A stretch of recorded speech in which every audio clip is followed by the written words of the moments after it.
Batman, Superman, World's Finest, issue 11. Mark Waid writing with Dan Mora on art. So here we go. It's the now you weren't here for the last issue, Connor, but me and Matt both loved the reveal at the end of it. I don't know how you felt about the reveal of who David actually is. You're such a disappointment. I'm sorry. It's fine. Such a disappointment. With the color coming off of your... would have such a strong reaction to it. I was just, we weren't expecting it. It was so unexpected that that page turned to Magog was just like, oh, Mark Waid, you sly bastard. Yeah, I kind of expected Connor not to be a big fan of that. I'm not mad at it. I don't dislike it. I just wasn't like, oh, look at that, that's amazing. I thought it was a particularly strong reaction either way. I thought, I really don't like the key. I just as a character. But I feel like we're not supposed to like him, right? I mean, it doesn't really matter to me too much in this issue because what I enjoyed was like the characters dealing with David's like outburst and like, Superman having that moment where he's going to take his powers away and not like that at all. Like the idea that he even had that as a plan, I thought was wildly out of character.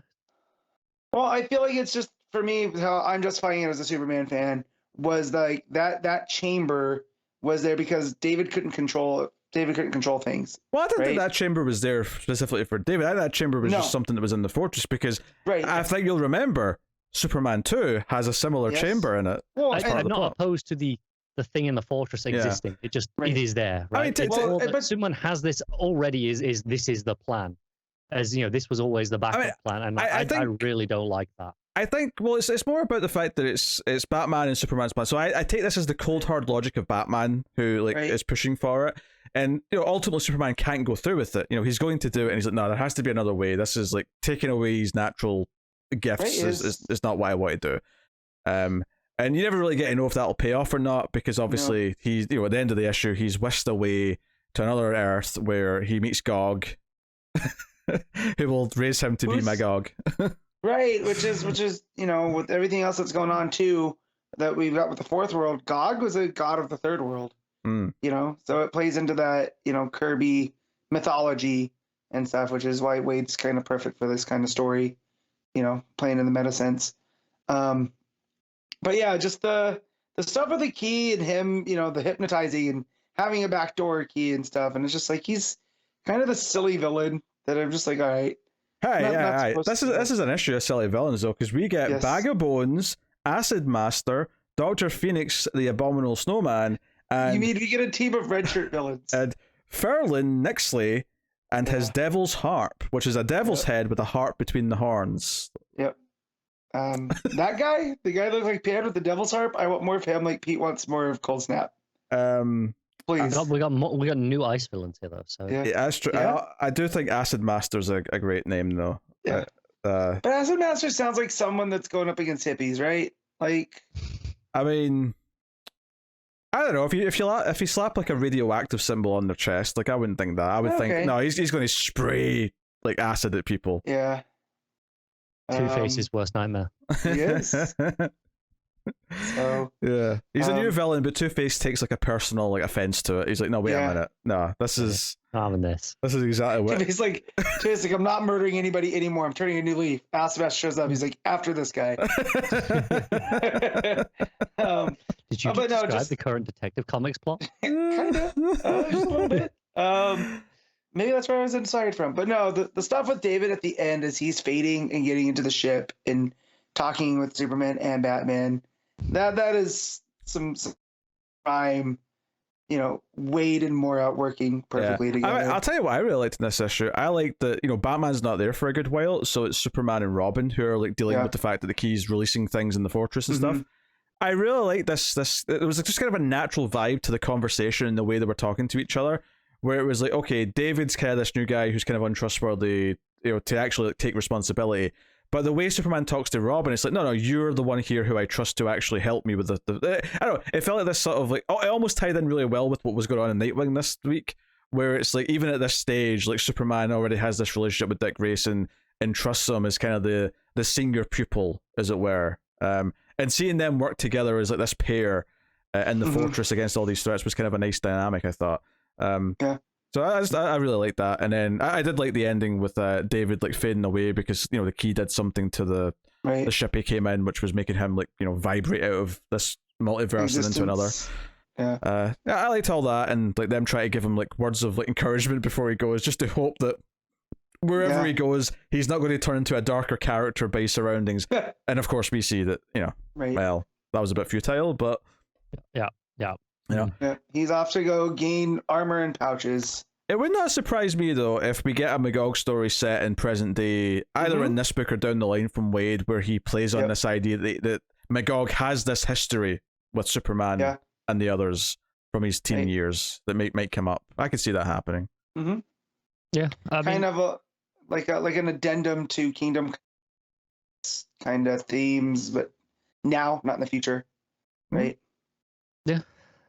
I would expect it if it does happen, probably somewhere in this book. Yeah, it's probably mostly. I'm just thinking in case they never do a time jump, maybe they'll, do it. They'll do it somewhere else. But I really don't know. I suspect it'll probably happen in some capacity. But obviously the art from Mora's fantastic throughout. Batman's he made entrance... a devil harp look cool. Like, Mora's the guy. Batman's entrance looks great. Superman and Robin look fantastic. It does a neat job of like making the colors pop, like because obviously they're in the fortress a lot of the issues, so there's a lot of like sort of like pale blue and white ice. So when you see like the green of Robin's colors like clash against it, everything really sticks out. Very vibrant as the colors have been throughout on this book. Spawn villain, I think, on the colors. What I say?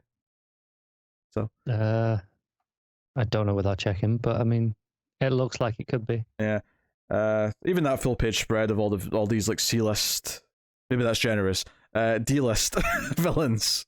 It is Bond villain, yeah. I mean, they have a history of working with Dan Morrow, so it makes sense. Yeah. That's good stuff. Yeah, I find like even if like Waid will do like weird Silver Age style stories at times that don't always necessarily completely vibe with me, but I feel like they're always very easy to read. Like he just has like a way around the characters that just works. So I dug the issue. I feel like he really understands all the DC characters, right? Like, which is why I'm glad he's back at DC.